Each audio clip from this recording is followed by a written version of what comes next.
Good day, everyone. So I am Johara G. Abang, and today I will be discuss a very important topic.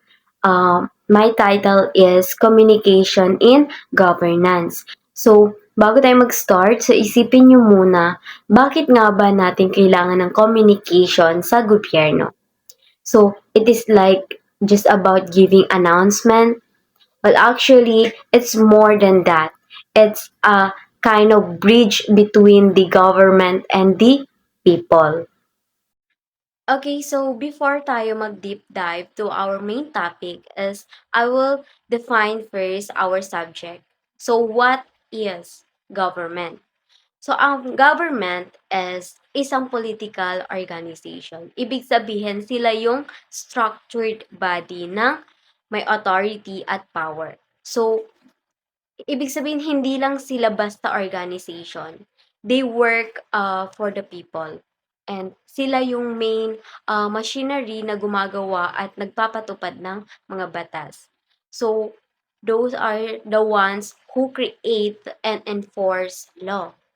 So this is crucial no for our topic today because without the clear communication, so citizen won't understand this law, and the government is won't know also how to serve the people effectively. So in short, governance is about service and order, and communication is what makes it possible. Okay, so para mas maintindihan natin kung ano nga ba yung communication for governance is, now balikan muna natin yung ano nga ba yung purpose ng gobyerno. So, there's two no, na pangunahing gampanin nila. Una, yung to serve and promote the welfare and well-being of the people. So, ibig sabihin, ang gobyerno is nandito para pagsilbihan tayo. Pero, paano nga ba nila malalaman kung ano yung kailangan natin? Ano yung mga kailangan ng tao? So, gaya ng kalsada, mga health center, or scholarship. Kung walang maayos na communication, 'di ba? So, hindi magkakaalaman ng mga needs. Kaya, we need to express our needs and they need to respond effectively. Kapag maayos yung communication ng people and government, so mas maayos yung pamamalakad. And the next one is to exercise political control and direction over the action of the people. Ibig sabihin, hindi lang ito tungkol sa pag-serve. So, tungkol din ito sa kaayusan. So, ang gobyerno yung nagbibigay sa atin ng directions or yung gabay through the law and policies. Para masunod yung mga batas na ito, so kailangan malinaw ang pag-communicate. So, kapag malinaw yung pag-communicate sa public kung ano yung mga rules of the game para maiwasan din yung tinatawag natin na gulo at yung kalituan ng bawat isa. Dito naman papasok yung topic ko, which is yung governance cannot fulfill these two purposes without effective communication. So kung gusto nilang i-promote ang ating welfare, kailangan nilang makinig sa atin or yung consultation, kailangan nilang mag-consultation muna. So kung gusto nilang ma-exercise ng control and direction, so kailangan nilang may paliwanag muna yung batas or yung information dissemination.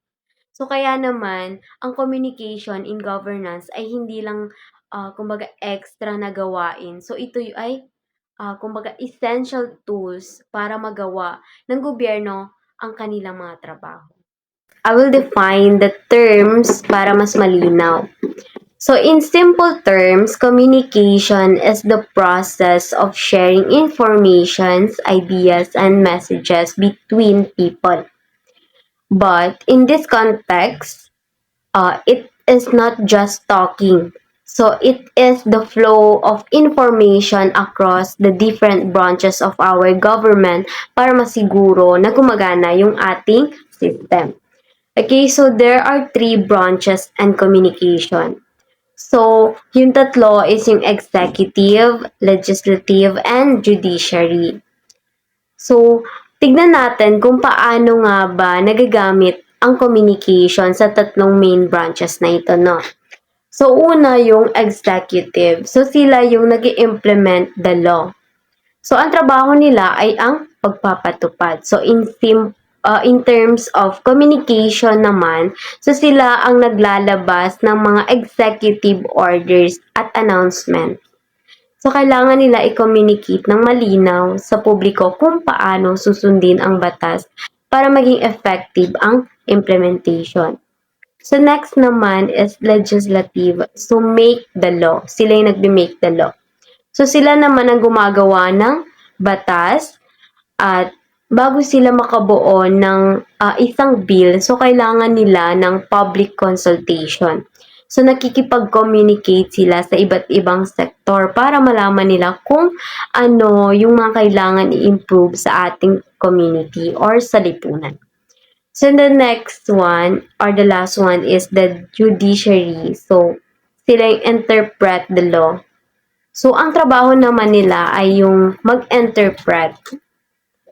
Okay, so sa pamamagitan ng kanilang mga decisions at legal opinions, so kino-communicate nila sa atin kung ano yung tamang interpretasyon ng mga batas para magkaroon ng maayos or magkaroon tayo ng hustisya at katarungan. So as we can see, no, bawat branch ay may kanya-kanyang role. Pero iisa lang yung goal nila, ang maayos na serbisyo. So, mangyayari lang yun kung may maayos na kumbaga daloy ng information na sa pamamagitan ng ating mamayan.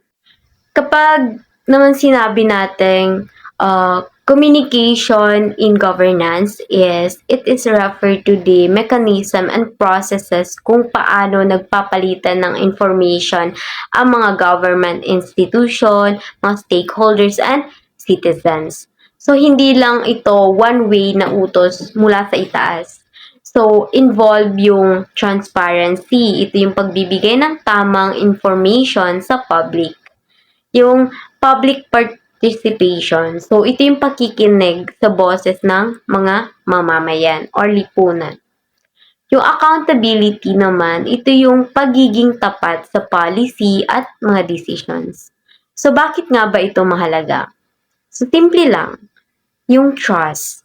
Kapag kasi malinaw yung communication, mas nagtitiwala yung mga tao sa gobyerno. So, halimbawa, sa pagpapatupad ng mga bagong batas o program sa BARM or sa buong Pilipinas, kung hindi ito may paliwanag na maayos, magkakaroon ng confusions or misinformation.